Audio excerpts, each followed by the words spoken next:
Hello, everybody. Welcome to Irongeek Cast number 73. Once more into the breach. How's everybody doing tonight? Caprico first. Okay, cool. I am doing well. I have my hot Earl Grey tea, and I am ready for this Wednesday or this podcast. Are you drinking it with Pinky Up? Hold on one second. Hey, everybody. Hey, Caprico. Are we live? We are live. And Caprico just drank Pinky Up. Nice. How classy. Are we a bit vindicated? We are live. And Caprico just...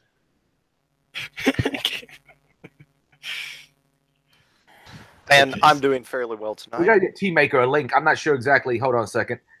Guess no link. I guess he's not on the whatever chat we chatted with last. Let me blast this out to a few different former chats. I actually maybe create a group or something that's. I'll send it to Jack. I sent it to Evie. I'm not sure if she's coming in or not. Yeah, I missed the last chat and ping Caprico. Yeah, Evie, I had to send the thing to myself.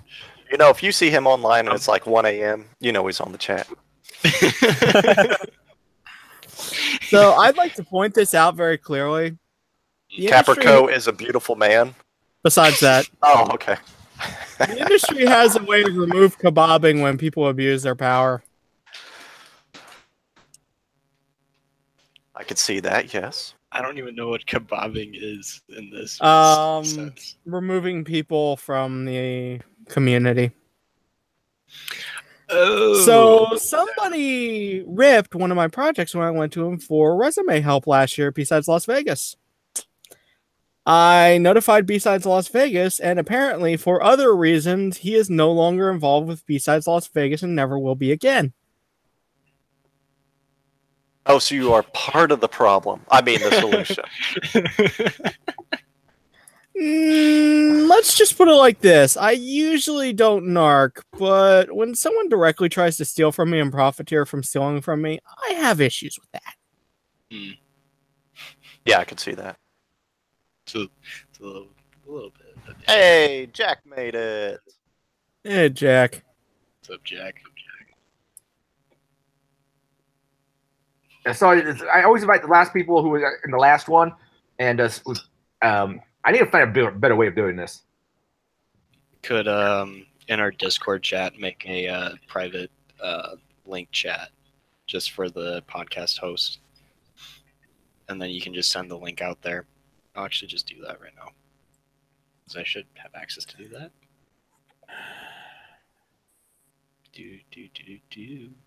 I'll do normal announcements of what cons I got going up. But luckily, I have most of them behind me now, for better or worse.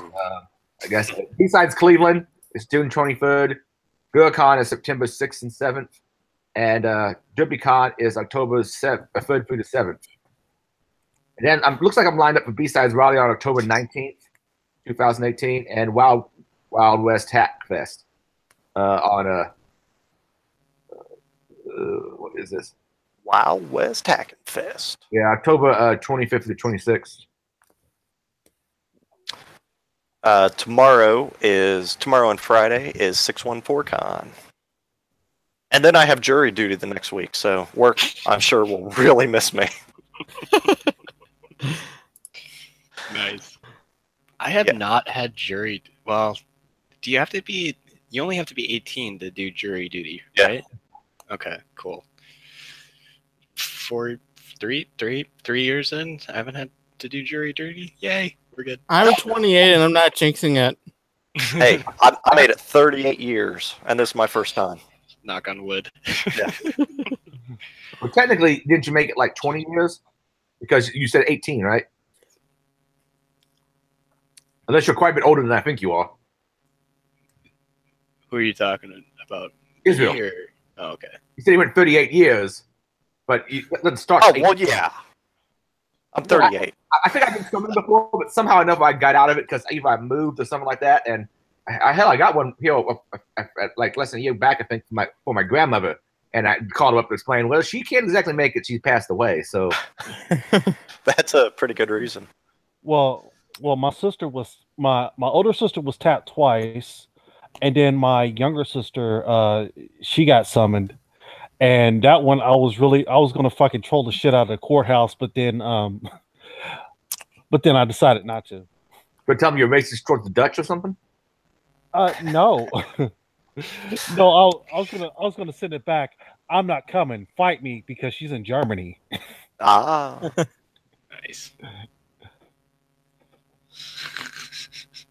Yeah, I kind of feel multiple ways. Like, I don't want the inconvenience of going to damn jury duties, but at the same time, I realize that by doing that, I'm making sure the lowest common denominator, people who are too dumb to get out of jury duty, are the ones who are sitting on jury duty. So I'm not sure.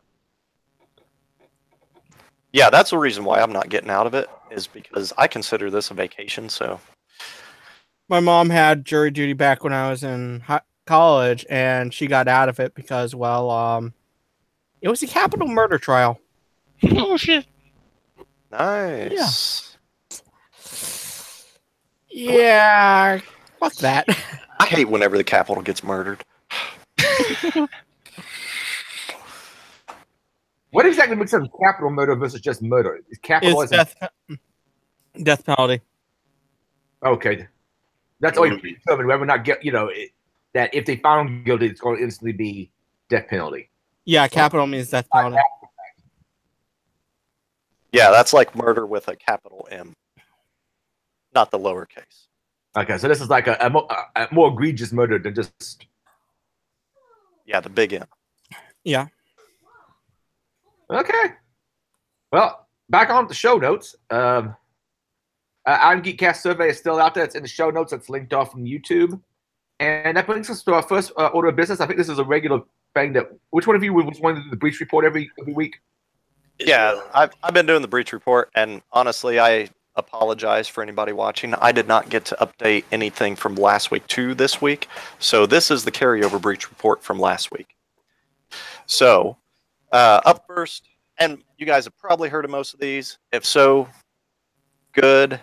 You're keeping up to date with things that are happening. If not, this happened last week. So, HR provider PageUp was infected.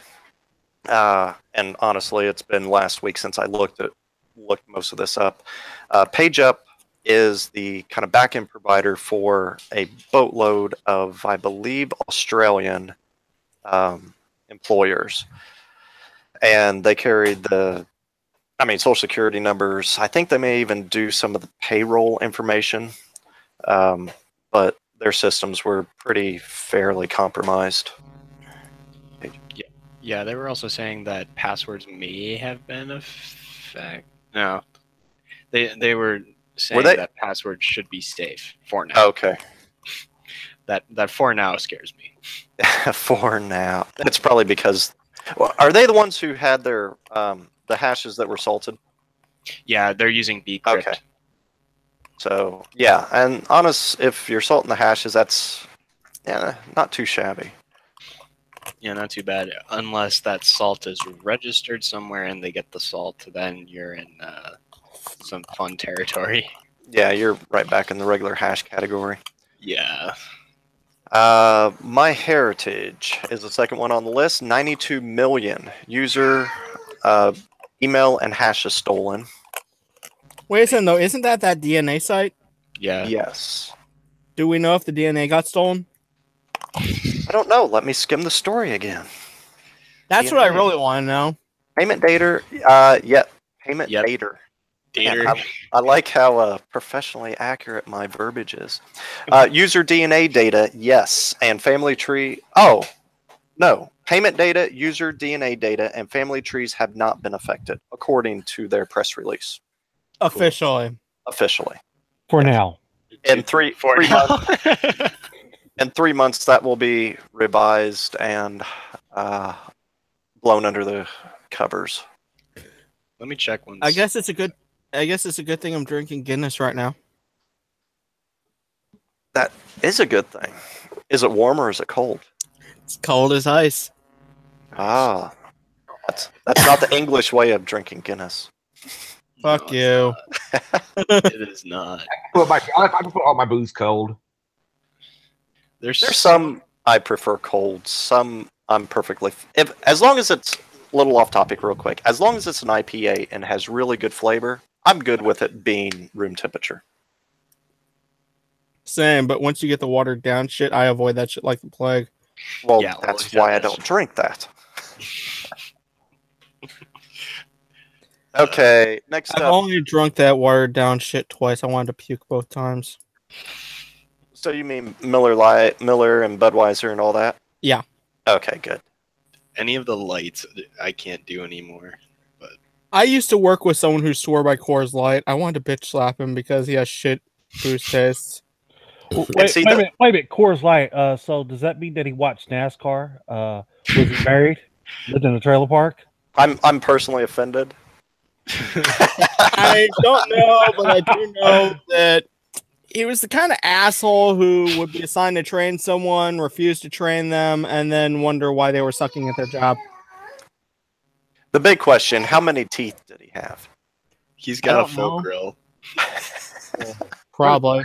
The whole thing of training. How many people are? I found myself to be far more self-motivated to learn new stuff on my own when I was younger, and I find myself lacking that now. You know what I find the best way to learn shit is? Get really amped up for a project, want to learn stuff to do the project, and then learn that way. That's usually how I get most of my stuff in as well. It's like I have a project set up in front of me and then have to figure out a fun way to implement it or get the desired result out of it. Yeah, my Yeah. stuff is usually I find that I am really lacking in some area, and then I need to bust my ass to get proficient in it. So as a result of the project I'm working on right now, I've learned web dev, I've learned JavaScript, I've learned, let's see what else, message queues, I've learned graph databases, I've learned Docker, I'm getting ready to learn Kubernetes, I've learned full stack dev in general. Yeah! Good job. I'm doing. Wait, what's I'm just gonna Google graph databases because I think I might have been Look up Neo4j. Neo4j. Thank you. Oh wait, so this was not Hello World? Oh, fuck no. Graph platform. You know, you're Oh, I really remember a good this. developer once you can make it to Goodbye World. Kill yourself with coding. Doing that every day. Yeah, when you look up Neo4j, Mhm. basically what Neo4j and graph databases in general are is instead of data being stored in tables and all that shit, Mhm. it's stored as a graph, and you can do graph transforms to query data. Is that more efficient? In some situations, yes. Because it seems like it could be. If you have a lot of tables with joins and shit, it slows Yeah. you down in RDBMS. So graph transforms are really nice. Okay, nice. Yeah. When you said graph databases, I thought you were saying GraphQL because that's what I've been working in for a specific project. So Because- GraphQL, we need to talk about that later, but GraphQL Later, is just yeah. REST alternative. Graph Yeah, yeah, databases is something different, but I might need to pick your brain on some GraphQL stuff. Yeah, sure, man. Pick it, but leave some for him. No, I'm just taking the shovel and I'm going to scoop all of it out. After I'm done with the project, go for it. Like, I'll explain it later, but yeah. Okay, next up on the notes, we had a Edward Snowden type of event. So Coca-Cola had an insider breach. Apparently, Did they release the formula? Fanta can finally make their Coca-Cola. Took them. But yeah, Pepsi was actually paying for the breach. no, this is No. this will be the second time that I've known this to happen With Coca-Cola or in general? with Coca-Cola. Yeah. When was the first? The first time I believe it was in the 80s. And they approached PepsiCo and was like, "Hey, you want Coke's formula?" Pepsi said no. Pepsi said no fucking way. We're contacting the FBI, and the person wound up in cuffs. Nice. Whoops. Nice. Yeah, at that point, See, that's the way it should be done. I'm not impressed. Maybe I don't understand all the modern science and chemistry, but if you can get a sample of the substance, can't you pretty much determine what chemicals are in it right now? I mean, you should be able to. Right. You can figure out up to what's involved, but not the particular, this amount of this amount of that. Yeah, the exact ratios. I mean, but even if you're going at exact ratios or trying to figure out exact ratios, once you have the ingredients, you should be able to come up with it. Then you just have to you have to figure out what the temperature is for when you're mixing all the stuff together, and yeah, that could be. That comes into play. I have no doubt that someone could do a chemical analysis of Coke and then do machine learning to figure out what the fuck it actually is. Yep. Of all the uses for machine learning, I would to use it like that. Anyway, how did this breach happen? Okay, so a employee, now I'm sure ex-employee, obtained the information and then I think on a USB drive just smuggled it outside of the four walls. Because it was found, how was it found? I remember it was somewhat unique because the data was found elsewhere and then was tracked back to the employee. Canary trap? Let me see. Let me guess, it was a canary trap. Could have been. Crap. I'm not finding it. I remember chatter about canary traps a lot lately. Canary traps are basically where you have information, you distribute slightly different versions to each employee.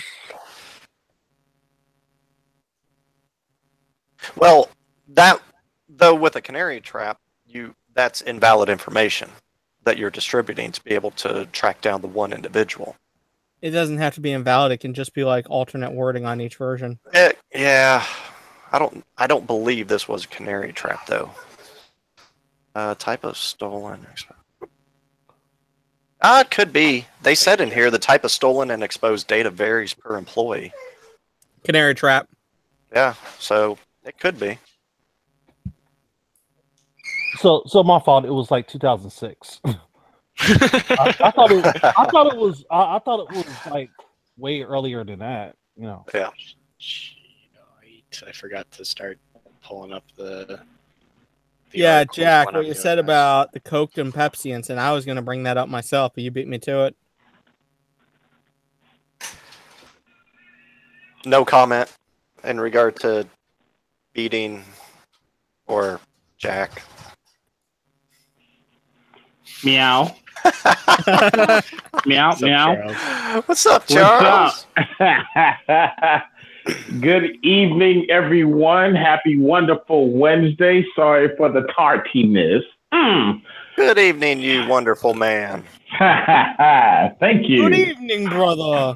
Good evening, my brother.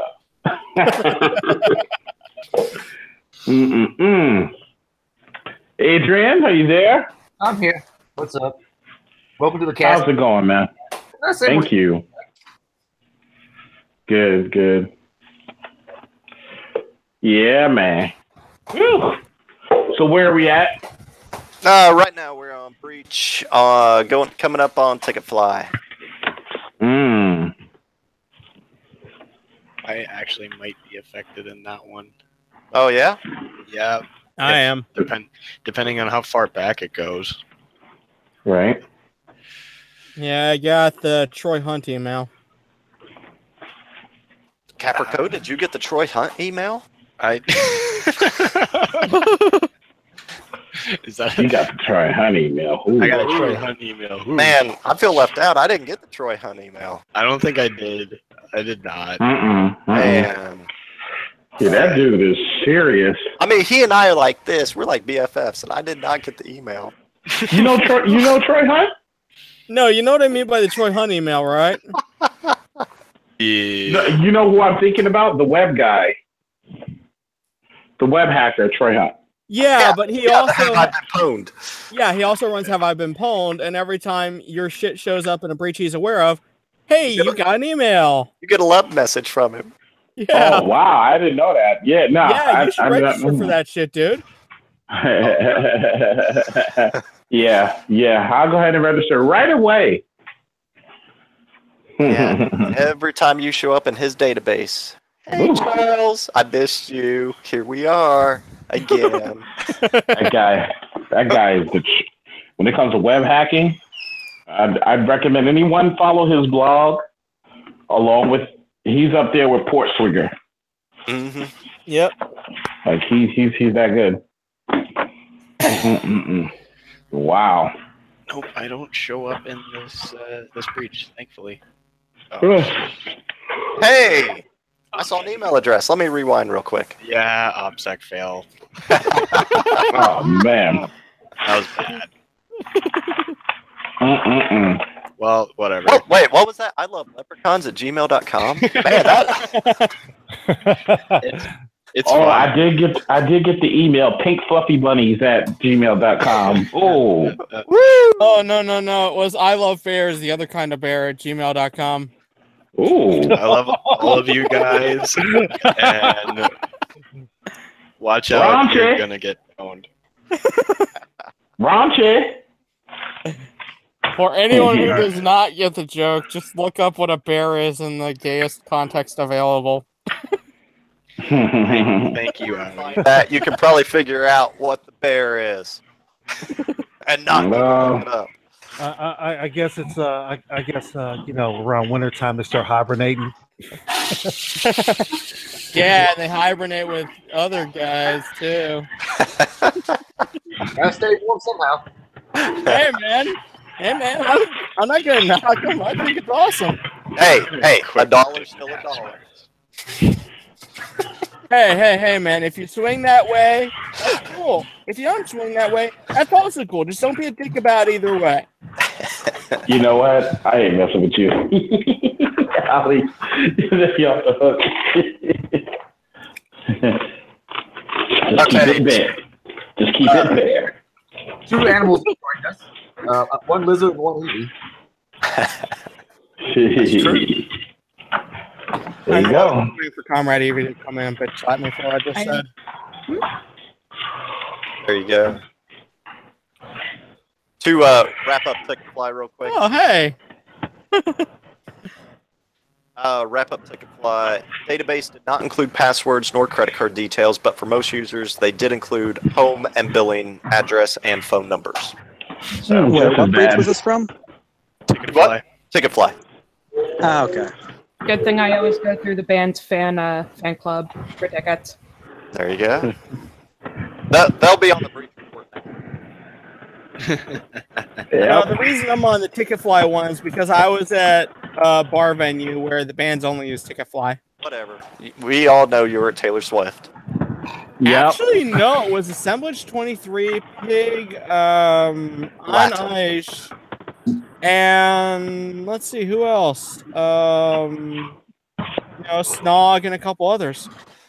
So a lot of the it was one. It's a goth bar, okay. You don't have to lie. You don't have to lie, Howie. We Okay. don't. Yeah, the Blue Oyster. You all know that 95% of the music I go see live has at least some bondage undertones. Hey, nothing wrong with that, man. Hell yeah. Nothing wrong with that. You get out here and you be as free as you want to be. Dude. Within the purpose of your local government. Well, yeah. That's right. You got those type of restrictions. Yeah, that type. Yeah. That's right. Man, Wait, I can go and get a tank and drive it around town? Yay! Heck yeah. Ouch! Oh my God! No. Do not start with that. It was. I'm sorry. We can skip it. I apologize. No. Nah, you don't have to apologize. It is hilarious. I'm past it now, man. It is not a. It was not a fucking tank he was driving around in. It was an Sorry. M113 armored personnel carrier. Oh, yeah, it was. Yeah. APC, Now here's a question, and forgive me because I am not like military literate when it comes to like certain machines and stuff like that. So with the personal carrier, what is it like? I know like you carry somebody, but what is it designed for? It's designed to carry people through bullets. Carrying personnel. Yeah. No. I mean, yeah, I know that part, but no, seriously, through bullets. Like if it's a war, Yes, if it's a shootout or something. Yes, if it's one way to travel through a rather Dangerous area or something. They travel quickly to a hot area. They off the back. They go out, and then the door goes back, and then it just transports troops into the battlefield. That's all it's for. A tank on the other hand has a big ass fucking cannon that shoots fucking sable rounds. Hey, don't forget heat rounds and HEAP and shit. Yeah. I know one thing, man. Whatever that personal carrier could have did some damage, man. I found out the way he was driving it. Yeah, it could have. I found out that he gets sentenced July 11th too. By the way. Oh, damn. I hope he doesn't get too much time. I hope not either. But my main concern is just I hope that he gets the help that he needs. I agree. That's the key. Was this recently? Yes. Yeah, last Tuesday. Oh, I totally missed that then. I was thinking about Jack's story of the guy running to the building. Have we got a story for you? Go ahead, tell it. Go ahead, talk about it. So, a guy who was in the InfoSec community named MoveRCX, he follows some of us on Twitter, including myself, and he's a friend of Charles. He got really depressed and really fucked up in the head. He was a lieutenant in the Army. Yeah. And he was in Richmond, Virginia at which fort was it? Fort Pickett. He was at Fort Pickett. Yeah. So he starts going on Twitter ranting about how he wants an anime waifu. And then he starts posting a picture of himself up with the M113 going, Wu-Tang Clan ain't nothing to fuck with. And then he a photo of him going in the tank and a picture of the Wikipedia database of the tank combined with a picture of the Virginia governor's mansion. Wow. And then he goes on a 2-hour joyride with the tank. So let me tell you about some of the stuff this guy has done in InfoSec, because I think Charles will fill you in on most of it. But the short version is, among other things, he was a pen tester. He, at one point, forked Tor Project to do a non-SJW version. And he was involved in cryptocurrency. Yep. Nice. And now, just to add a little bit to it, and guys, if you hear music in the background, I'm just had to go pick up some water for my wife, but I'm still on the call. That's how dedicated I am. Yeah, but no, he also had before he got into that, he was at Master Langley, and he left Master Langley. Just to try to do something different. He started his own pen testing company, and then he went on an engagement and went out of scope and got out of scope, and they kicked him off the project, and they kicked him out the company because he went out of scope. He went rogue. Then check this out. In revenge, he wound up hacking that company, his own company that he started, and took it down. Yeah. Took it down. So that happened, and then next thing you know, voila, we have last Tuesday. Wow. So whenever send him the link. Whenever he took it down to the point of not come back up, or just temporary downtime? No, it was down for a while, for some weeks. Okay. Okay. Yeah, he put a hard hit on him. Yeah, he was good. He found he had a CVE for a pretty critical Mozilla browser exploit Yeah. in version 57, Mozilla Firefox version Yeah, 57. this was the one that got him started on the Tor shit because he found an exploit in browser, but he thought he and another person, Cybernaut from the Pirate Party, wound up going and forming this independent onion bullshit, and they thought that forking the browser would fix all of Tor's vulnerabilities because they thought that the browser was Tor, period. Wow. Headset. Yeah, but So I'd like to point out very clearly that Tor is a protocol and it's a routing system. It's not the fucking browser bundle. Yeah. We already muted you, Charles. If you can find your headset, there's a bunch of background noise coming in through your line. Yeah, Charles is out getting water for the family. So he's on the mobile move. Yep, Tor is definitely not just a browser. That's interesting. Yeah, for everyone who's wondering, Tor has some other fundamental protocol issues. For example, it only supports TCP and bolt-on of DNS. It does not support UDP. So whenever you're using Tor and going on something like YouTube, all that video data is streamed off Tor. Yeah. And the killer was, I raised this to one of the Tor people in Philadelphia last year. She didn't even fucking know. She said, oh, but it works just fine. I'm like, it doesn't matter. It's going over ClearNet, and she didn't fucking know. Yeah, it escapes the Tor network once you're... Huh. Yeah. Actually, I can't seem to unmute Charles. Correct. That's what happened whenever I muted somebody here a couple of weeks ago. But they only unmute themselves? Here we go. Yeah. Oh, thank you. And Charles is remuted. Yeah, he muted himself. Like, He screw was a you, gentleman Charles. and did it himself.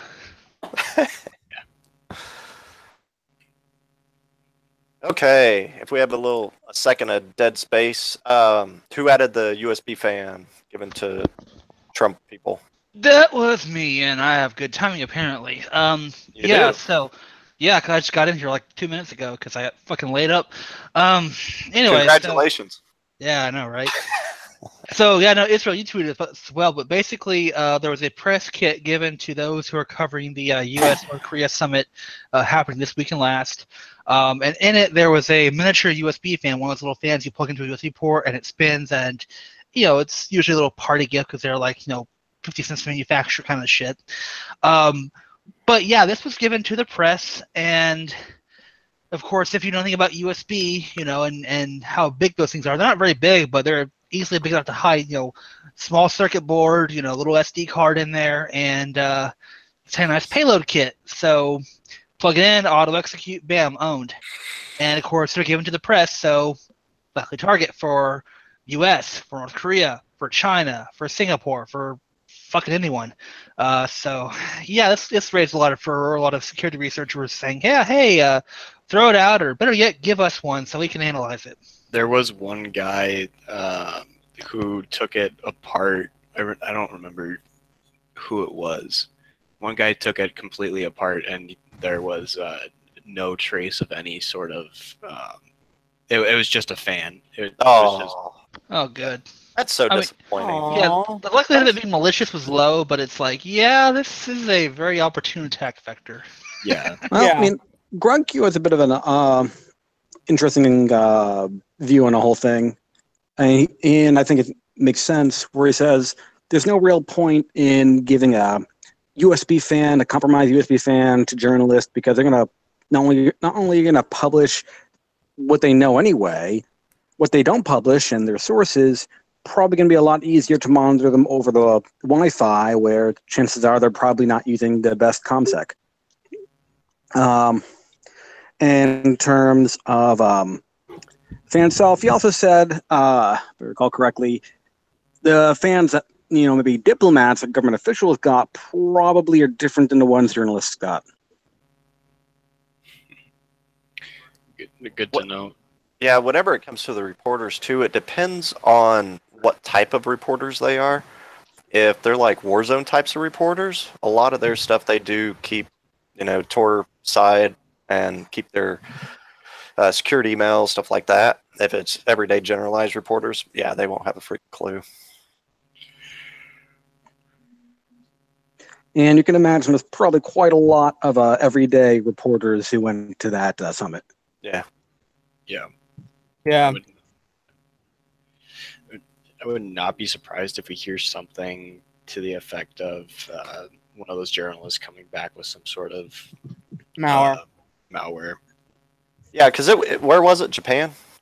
Singapore. Yeah, Singapore. Yeah. Okay. Yeah, it's in the general area. Yeah, you walk in, you get compromised without ever turning shit on. Yeah, it's good stuff. Well, hey, it's Singapore, not China. I said general area. And this is where we get a bunch of Twitter feed. We get a bunch of tweets out. Irongeek cast saying the general area of Asia is just Asia. Yeah, it is. No, that's Israel who said it, not the rest of us. You want to crucify someone? Crucify him. No, that was Charles. That was Charles. Yeah, Charles. Why did you say that, Charles? And he's muted, so it doesn't matter. Charles, if you can hear us, we love you. Oh man. Yeah, Charles, you're the sunshine. Yeah, we're gonna off the most positive person in the podcast. That's a great plan. Dude. There's that part of me that just wants to play that fucking thing where, the video of the kid going, "That's racist!" That would work. That would work in this situation. It's like the Philippines. Yeah, same area. Your wife isn't in the room, is she? No. She tonight. Yeah, like what? So getting on the China bandwagon. I assume you guys probably know Filipinos really don't like China. Like general knowledge, I hope. There's a lot of other Asian cultures that don't like China because of how imperialistic they are now still. Exactly. And plus, too, there's a whole thing of China's trying to take Filipino waters and land and all that fun stuff. So, but yeah, it's all good stuff. Yeah, Filipinos tend to not like China very much from what I've seen. Or Filipinos. You know what I fucking mean. See, my wife is a Filipina. So they haven't started that Philippine X thing? What is Philippine X? You know how does Latino X, Latinx? No. Oh, that's because even the Latinos don't really like the idea. But I think it's more of a thing that only SJW Latinos and white SJWs pull out. But basically, Latinx, instead of saying Latino or Latina, it's like some kind of gender neutral version. It's incredibly common in South Florida. Just going to say that right now.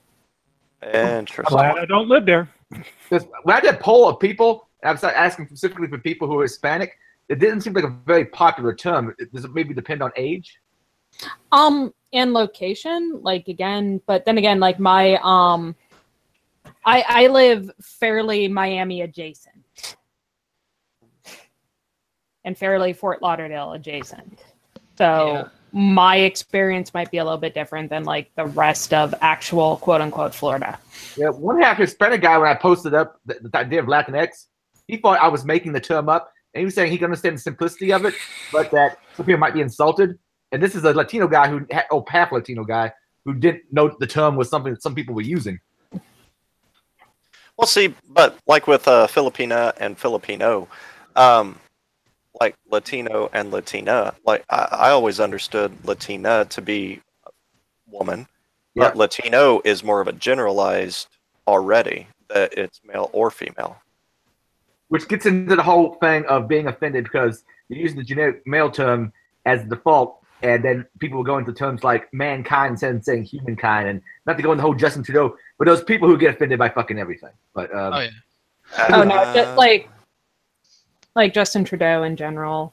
My favorite was him mansplaining like feminism to a woman. I was just like, oh my god, Justin, please stop, just stop. So what was the deal with the eyebrow? I don't know. I'm trying to think of what situations I'd actually want to have fake eyebrows put on. I mean, I suppose if I'm a cancer patient, because people without eyebrows do look weird. But as long as you got a little something, I don't see the point in putting on fake eyebrows. Wait, Trudeau's got fake eyebrows? There was this video that went around of one of his eyebrows like falling off. Some people said it was a trick of lighting, but yeah, there was a. I don't know if he's sweating or what, but one of his eyebrows started to come off. Nice. First of all, I love y'all. I love you too, Charles. Let's go to bed together. Oh my God.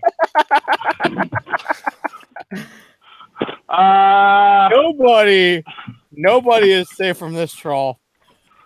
I see. Woo. Troll out. Yeah. Troll out. Nah, but yeah, just for a far back, I would say stop, Justin. Just stop trying to. You cannot. A man really cannot truly understand feminism. Well, try to explain it to a woman. I'm sorry, they won't ever understand it better than a woman. I think I understand it better than you. No, we'll never truly really understand it better than a woman.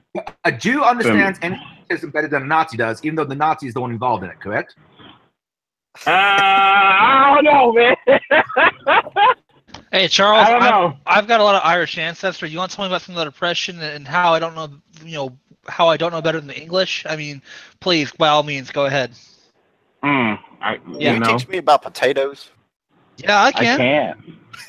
Hey, can you teach me about drinking heavily and eating potatoes and generally? I can also do that.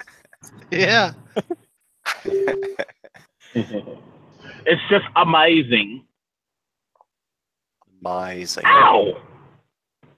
Yep. I know one thing. Hot. The AC is pumping. That's me. It's just.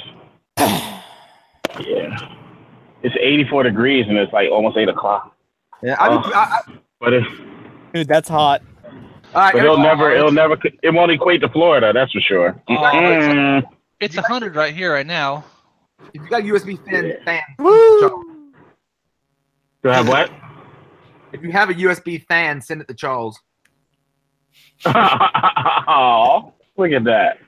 Send me all your digital fans, digital hugs, everything digital. So someone just took the thing apart and they noticed inside it was just like a motor and a resistor or something, right? Yeah. It's something just like two. Yeah. There's nothing much there. If there is something there, I wouldn't even be mad. I'd be impressed. Getting something on that. I'm impressed with everything. I'm just impressed with everything. I'm just super like, you know it. You're super Charles tonight. What? Dude, I was jamming this morning. I was listening to Gloria Estefan. Get on your feet. Woo! If that don't motivate you, I don't know what will. Wow. Yeah. That's amazing. Yeah. So I know it's not in the show notes, but net neutrality has been a hot topic this week, and a couple of us in the podcast have tweeted about it. Yeah. Do we want What's to up? discuss it a little bit? How about it? Let's have at it. What's up? Okay. So at least from what I tweeted out from the next web, I will throw up the article that I put out, and I tweeted out, and I will put it in the show notes. Rip net neutrality, Ajit's Pies, fuck you to the American people becomes official. So this happened Monday. Net neutrality in the States is now essentially gone, I believe. And the past couple days have been really interesting to watch because AT&T and Time Warner, I believe, yesterday, was it that they proposed a deal or they settled on a deal to actually merge the two companies? What happened yesterday was that beforehand they had proposed the merger a while back, but were facing antitrust scrutiny. Department of Justice tried to litigate against them to stop the merger. And yesterday, a judge ruled that the merger can happen and asked the DOJ not to appeal the case. Yeah. It is also worth. So from the article, it's also worth mentioning that Ajit Pai is being investigated for corruption. AT&T is under scrutiny for tampering, and there's nobody in the Trump administration who is not under investigation by the FBI. Yeah. So it's a lot's happening in the telecom sector, and none of it is good. Acquisitions, especially anything involving AT&T, is just going to be even a bigger cancer for privacy. Yeah. And there's also the news that Comcast is trying to outbid Disney for some of Fox's assets. Yep, 21st Century Fox. I just saw a tweet in that saying that they proposed a bid of $80 billion. I heard $65 billion. I saw 80. I mean, 65, 80, chump change. For these guys, yeah. That's not really a change for anyone, except maybe a government. Yeah. I'd sell my pinky toe for $1 billion. There was also a interesting graphic that I saw where it was showing how AT&T in the early 20th century split off from the original company into a bunch of these smaller companies, and Time Inc. and Warner Corporation were their competitors, and you can see just the eventual. Bell was split up for antitrust reasons, to my understanding. Yes, I think it was the 80s. Yeah, I think it was the 80s. No, it was and now earlier than No, that. It was earlier. It was Lisa. Really? I It was was okay. like 60s or 70s. It was pretty early on. I'm frantically scrolling through my Twitter to find this graphic. Don't think it was the 60s. Because I know AT&T broke up and they created the Baby Bell system, and one of the predecessor companies of the new AT&T was SBC, which then all of a sudden started gobbling up the bells started gobbling each other up to where they became regional bells, and then they were all taken over by SBC, which became the new AT&T. AT&T has reacquired most of the companies that originally Bell was originally split up into, and after they acquire Time Warner, they're probably going to be bigger than they originally were. Yeah, so it was mandated on January 8th, 1982 by an agreed consent decree provided AT&T Corporation would initially proposed by AT&T relinquish control of the Bell operating companies that provide local telephone service, blah, blah, blah, blah. Ma Bell. Yep. I gotta wonder what in the world if we ever get a government again that it's actually big on antitrust. I have a hard time picturing in my mind what exactly that would look like for some companies. I know it's a slight aside, but how exactly would antitrust against Facebook really look? Here, real quick. At the time, Bell's system broke up in 80 because it finally was all dissolved in 84. The assets were worth 150 billion and 70 billion in yearly revenue, apparently. In 84. Was that in revenue back then, or is that Yeah. inflation adjusted? That was back then. Damn. That's nuts. I And found, over 1 million employees. I found the image that I was looking for. Is SpongeBob in it? Wait, what? No. And there we go. Ooh, pretty. Make this a little bigger for me so I can actually zoom in a little bit more. So yeah, there's the graph. So yeah, you guys were right. 84 was when the Bell Corp split off into a bunch of these things, or into a bunch of these different companies, and then went into all that. What's funny is I remember all of these mergers happening growing up, seeing like Singular get bought, seeing all this stuff, AOL getting bought out. It's just, Hey, I used to be a happy Singular customer. oh yeah, Same here. Okay. wasn't Singular the one that had the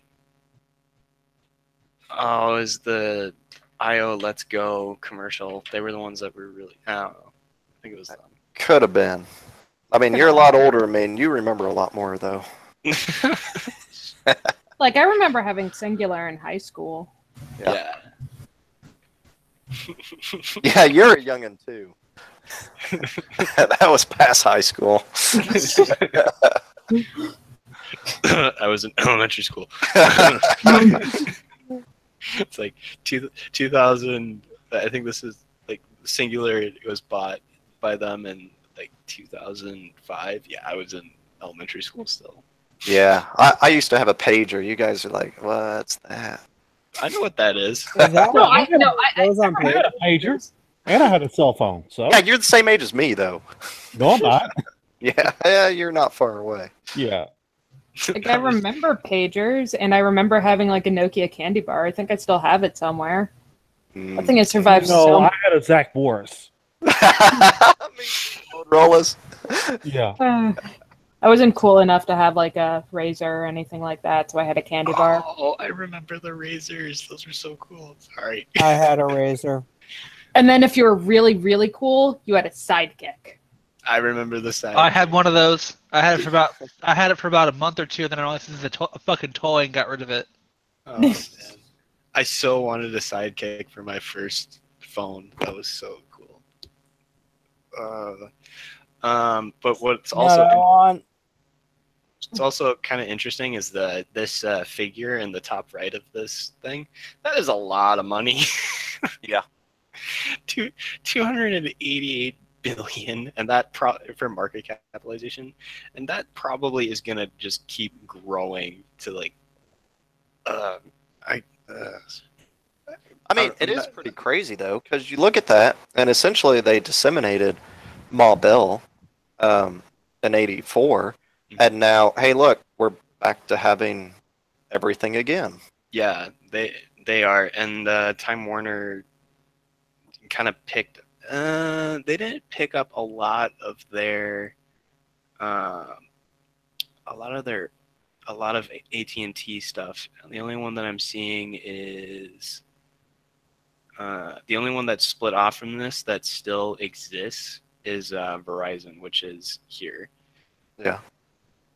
So you'd have Verizon, AT&T, Time Warner now. Mhm. Or sorry, not Verizon and AT&T, Time Warner. That's gonna be fun. Does anybody know last year whenever they sold off and kind of split some of the Time Warner off, and some went over to Charter with Spectrum, and then some stayed Time Warner, how much was actually split?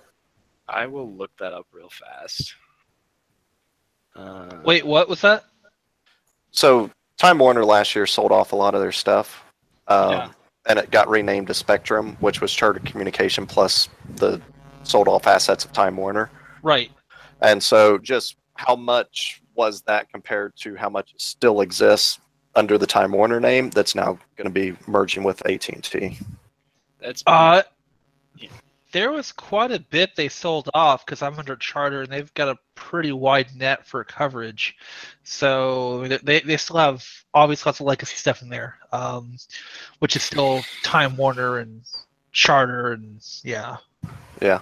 So I've got in front of me on May 26, 2015, Charter Communications announced that it would acquire Time Warner Cable for $78.7 billion, along with Bright House Networks in a separate $10.1 billion deal. So I'm wondering if that's the same thing. So it's probably about 50-50 then. Yeah. If you go by numbers. Yeah. Very large numbers. Yeah. Numbers that I wish I had that kind of money because then I could do whatever the fuck I want. Yeah, you really could. You know what I would do with that kind of money? So let me ask, what would everyone else do with that kind of money? I'd have my island and hotels and all that fun stuff. Billions of dollars. Like, okay. Billions and billions. Like, what? Let's get a solid figure. Let's say you have. What would you do with $1 billion? What would you do if you had $1 billion in your bank account? I'd get a Klondike bar first. What would you do for that Klondike? There only 1 billion, huh? Hey, what would Only you do one. for a Klondike bar? I think those things are pretty freaking expensive, so I could definitely afford one then. I would invest half of it in various stocks. I would take another quarter of that and donate it, and I would use the rest to basically just maybe build another company or, just work on open source for the rest of my life and finance open source work. Yeah, that's pretty much what I would do. I'd probably fund a bunch of open source foundations, try to create a bit of an endowment for to sustainably fund a lot of open source projects for the long term. Because I fear that some of what we're seeing in terms of open source politics may be financially related for foundations. I'm inclined to agree. So putting a more financial, firmer financial footing, so they wouldn't be so desperate to get money wherever they can. And most of it I'll probably just invest back just so I can just withdraw maybe 3 or 4% a year to have a comfortable life, maybe work in a light job. Oh no, I kind of think Oy may go and buy Cuba and become dictator. And then wait for the Expendables to come in to take him out. And then I'd probably go, guys, seriously, what the hell? I'm only building software here. What the fuck are you guys doing? True. Meanwhile, the software would actually be automated systems and weaponized AI to hack the whole planet. Hey, I'm only making software. You're making software for weapons that could kill anyone if you look at them the wrong way. What? It's still software. Exactly. What's that thing behind you that says machine learning Coca-Cola thing? Damn it, I knew it. You were hired by the Coca-Cola company. That's the next crappy Expendables plot. But yeah, with that kind of money, you essentially could become a market maker.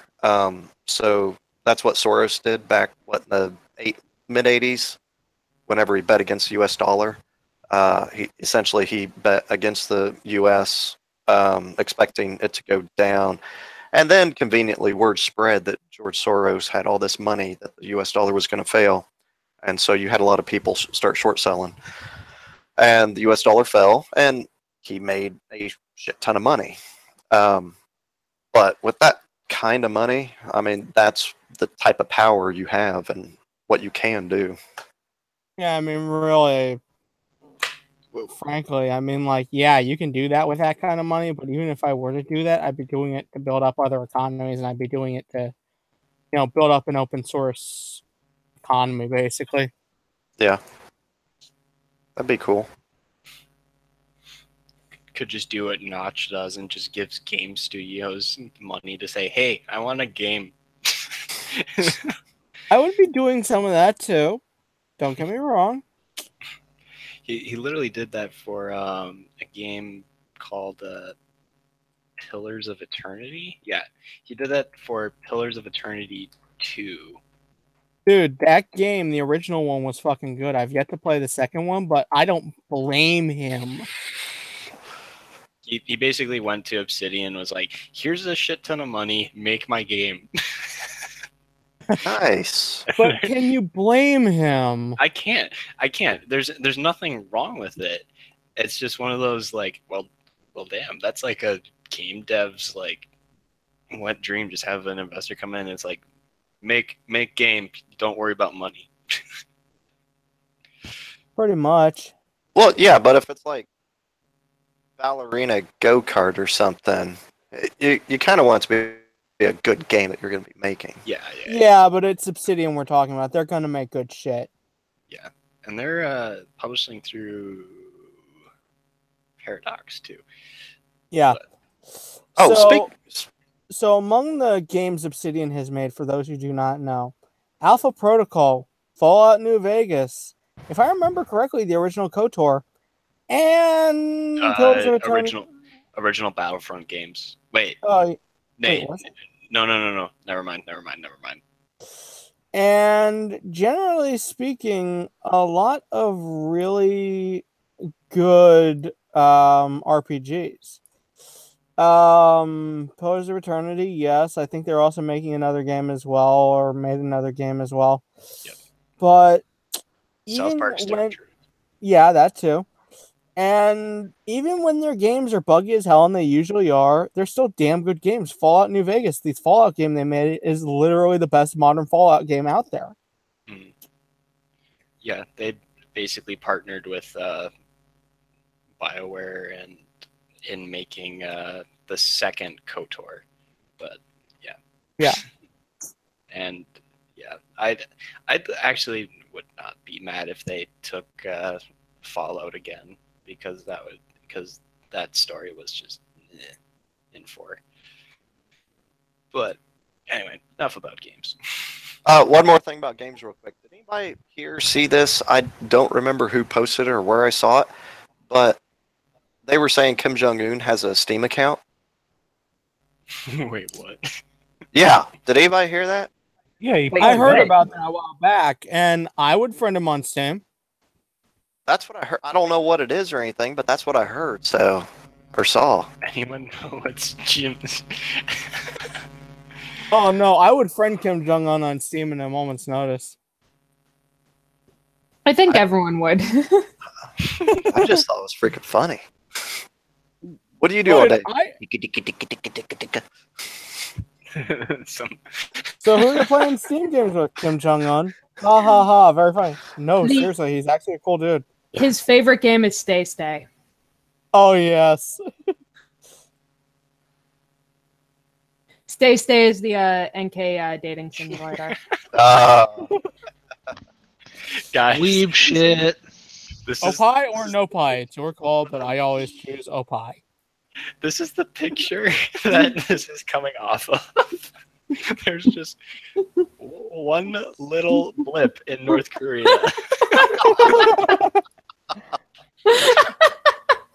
Like, Kim Jong-un has a fucking Steam account. There's more people in fucking Mongolia than there are in North Korea. I mean, yeah. Mongolia is actually an impressively capitalist state, though. Yeah. But does anyone know what Stay Stay is besides Evie? No.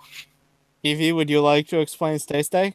I kind of did with the North Korean dating simulator. It's weeb shit, but it's hilariously bad weeb shit. Wait. Tyrone did a video for Stay Stay. I know I live tweeted like me playing halfway through it, and at a certain point, I'm just like, I can't. I'm just like, I can't fucking do this anymore. This is just bad. This is how Evie and I met. Wait, what? This is. Are you watching the video? No. I googled what Stay Stay was, and this is what popped up. Yep. Yep. Yep. Yep. That's the game. Yep, that is the game. It's the North Korean dating simulator. Look at the video I sent. It's glorious. Oh my Stay, stay. Don't go. Well, if you're in the DPRK, I'm pretty sure you are going directly to Gulag.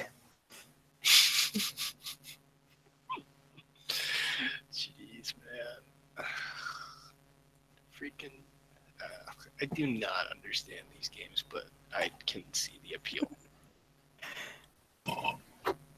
I like playing these bad dating simulators only because they're just that bad and they're freaking hilarious. Wait a second though. We can't talk about dating simulators, especially us playing Stay Stay, without talking about DA. Oh god, no. That's all on you. Okay. So, does anyone remember when DA fucked a tank?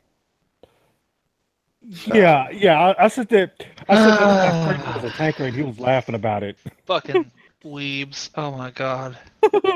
Too bad it's about to get 10 times worse.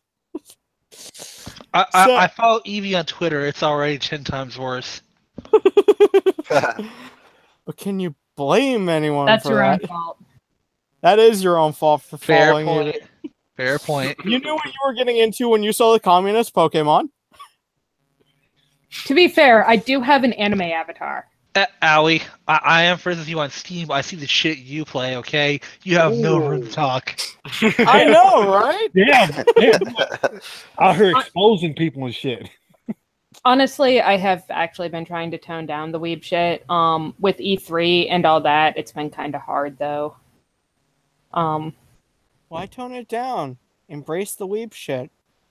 Incoherent weeb shit intensifies. Exactly. But, so this is actually how I wound up meeting Evie. What happened was EA was talking about tanks and all that shit, and Evie was responding to him, and then I'm like, wait a second, tanks? You should see this game! So I link him to Panzer Models. So he starts playing it and live tweeting it. And it ended in him going to the stockade because he fucked a tank. Oh. He fucked the T-34 and Panzer Models. Interesting. And, well, the joke since then has been DA fucked a tank. For a while, his pinned tweet was retweeting me saying DA, you fucked a tank. Yeah. Evie put this together when the guy drove the tank. So the guy who drove the tank, Move RCX, used to follow DA for a while. But it's not a tank. It's an APC. There's a difference. It doesn't matter. DA fucking a tank inspired driving a tank down the highway. Okay. He's in the National Guard. He better fucking know the difference between a tank and an APC. I mean, I know the National Guard is, the JV squad, but they should still know that fucking much. Why can't I open An M1 Abrams is a tank. It has a fucking main gun. Yes. And an APC has a crew serve weapon, possibly, but And people with guns inside of it. they're weapons. They're weapons. They're not your Paul shotgun. They are weapons. People with weapons inside of them.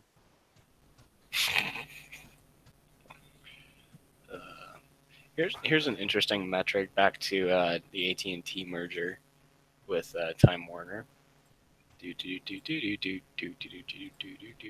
And because it's on this weird gated website. I only can open it up like this. Oh, come on. But the numbers are actually kind of astounding a little bit. And this is in millions. So general revenue after AT&T and Time Warner merged is almost 200,000 million, which is shoot math. Should not be doing math at 2 in the morning. 1, 2, 3, and increasing profit margin by a whole 1%. Was that 19 billion? Yeah, I think that's 19 billion, or so. Or 193 billion. That's 193 billion. Yeah. Damn. In revenue, with a net income of 16.8 billion. So that's I could live off that. That's a fair increase. That's a 30 billion in 30 billion increase in revenue. Someone's getting bonuses. Yeah, and how much was the acquisition for? 70 something?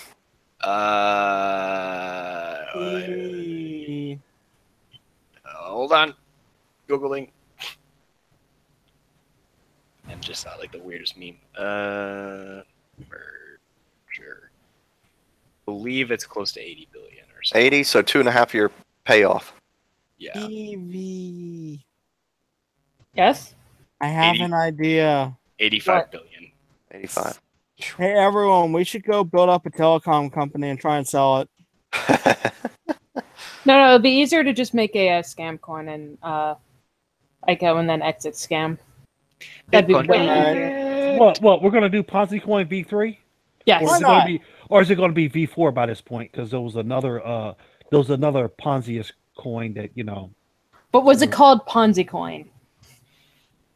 We're going to skip straight to V10 because we're the best. Let's face it, at this point, I mean, like, I don't think even the SEC would go after someone who made Ponzi coin. I mean, like, it is what it says on the tin. Exactly. It's like, you know what you're getting yourself into. Exactly. It's like, it is what it says on the tin. You signed up for this.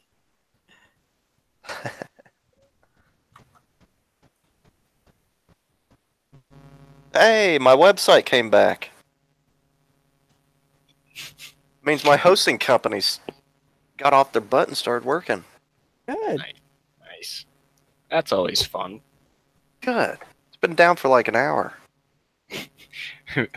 Oh, did I tell you about the time my hosting company took me offline for 3-4 weeks?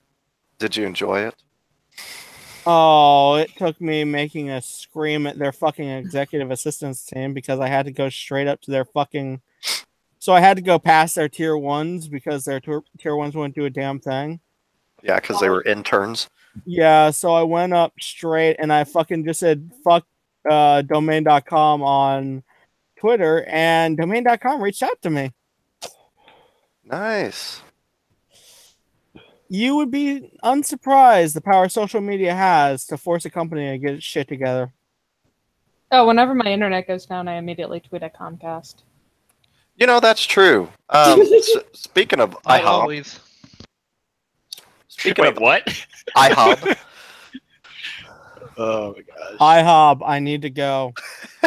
I hear they have the world's best burgers. The beef for breakfast, but is it really stands for burgers? Yes. Yeah, International House of Burgers. Did you guys see all the stuff that Wendy's and everybody else was tweeting back? I saw Yeah. something from Wendy's Yeah, because Wendy's- Kennedy did something. Wendy's response was the best, though. We're not really afraid of a burger from a place that decided pancakes were too hard. Yeah, that's. I'll that pull was up that hilarious. tweet. I'll pull up that tweet real Yeah, fast. that was hilarious. I loved it. I follow Wendy's because their stuff is freaking hilarious sometimes. Yeah, that Yeah, pretty much. They have mastered the art of the sick burn. Yeah, but I mean, it's only one person. It's only one person doing that. It's the social account manager. yeah.